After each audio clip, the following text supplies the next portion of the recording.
What's up, everybody? I'm here with Elizabeth, and we're going to be talking about her top 5 maples. Hi, everybody. Guys, Elizabeth, you've been working here for... We're on like 2 years now. 2 years. You have some horticultural degrees from the big NC State. Go Pack. And I heard that you recently, maybe not as recent now, but recently got married. I did. I got married in May to my wonderful now husband. That's pretty awesome. It's getting pretty hot in here, and we're here to bring you 5 hot maples today, guys. What's your number 5? Number 5 for me is Hub's Red Willow. Hub's Red Willow, a classic linear-lobum. Beautiful, red, upright Japanese maple that just gives you that airy feeling in the garden, especially whenever it's spring and get them cherry reds on there. Yeah, it's definitely very red in the greenhouse right now, and it just has those finger-like long leaves on them that are just very interesting and eye-catching.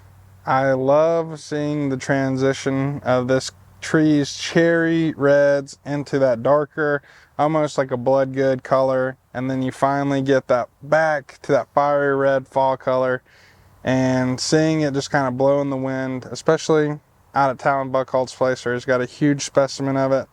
I mean, the shape on this thing is very tree-like, which is nice, you know. Get that nice rounded shape, and it makes a nice statement out there in the garden, and pretty cool with that linear-lobum leaf. Very much so. All right, what's your number 4? Number 4 for me is Japanese Lantern. Like a lot of the ones I picked this time around, it's just got that awesome form to the leaf. It almost curls in. It's got that green color. Yeah, I mean, Japanese lanterns. An Area 51 introduction from Matt and Tim. If you know who those guys are, leave a like in the comments below.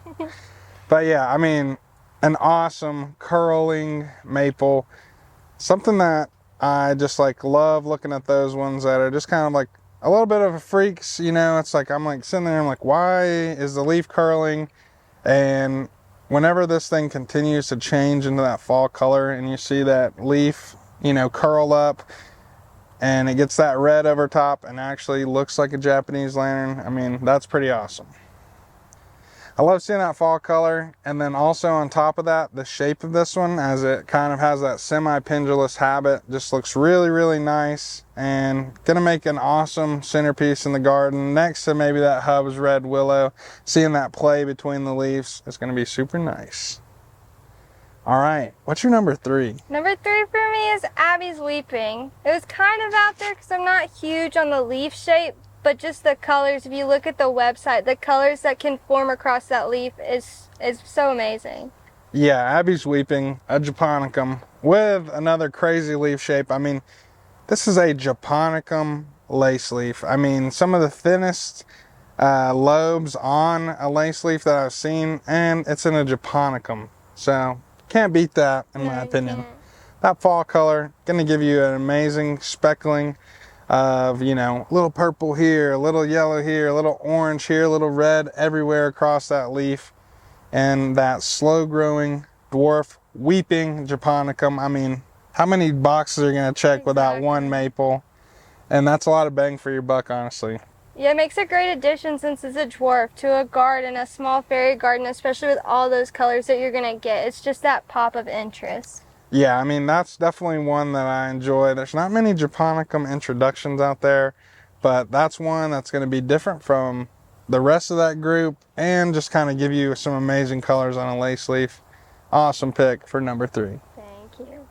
All right, guys, it's getting crazy. We're up to number 2. My number 2 is not one that we carry often, but it's a purple velvet. So we have them sporadically at the nursery, but it's just that dark purple color and that velvet of the leaf. Yeah, a purple on Shirasawanum. I mean, talk about a crazy list. I mean, it just keeps getting crazier and crazier. Purples on that Shirasawanum leaf are just so amazing. You know, you get that full moon maple with that purple on top, and you know, it goes from those lavenders to a darker shade of purple. I mean, this one is really a showstopper whenever it's showing out. And it's a rare find at the nursery, so it's always a cool find. Yeah, exactly. I mean, you're out there finding rare stuff all the time, you know, one-offs of here, one-offs of there, and just being able to go through the nursery and seeing these distinct plants is something that's awesome. All right, guys, the number you've all been waiting for, numero uno. My number one is going to be a black lace again. We're going for these darker colors, these funny shaped leaves. We got such a nice set of black lace in this year that it just caught my eye. Yeah, I mean, I know exactly the set you're talking about.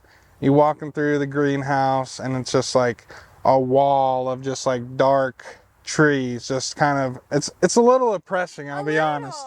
But I think that's what is so, like, it draws you to this tree, is it just looks unlike anything else in the greenhouse.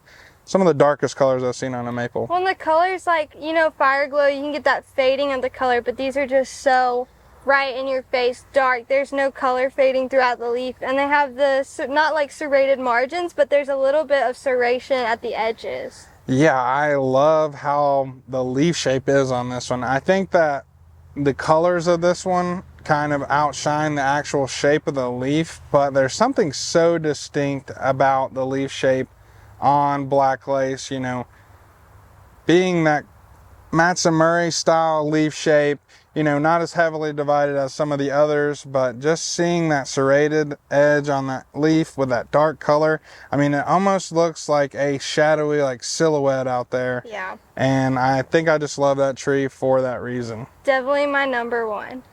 That was an awesome top 5. I love that list. It's got such a wide range of diversity and, you know, different ornamental appeals. You got different species in there. I mean, that's a pretty good curated list. I mean, whenever you're working at MrMaple, I mean, you get to see a lot of different trees. You do. They change so much. My last top 5 was totally different from this one. Yeah, and everybody changes as life goes on. I think that's the beauty. The top 5s are always ever rotating. And I mean, this is an awesome list. Thank you. But thanks so much for watching, guys. We appreciate y'all checking out this show of Elizabeth's Top 5 Maples. And we appreciate y'all subscribing, and sharing down below. Make sure to share it with your gardening friends.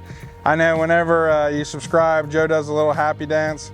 And, you know, Joe loves to dance. So help him out down below. And remember to always take care. God bless. And have a great day.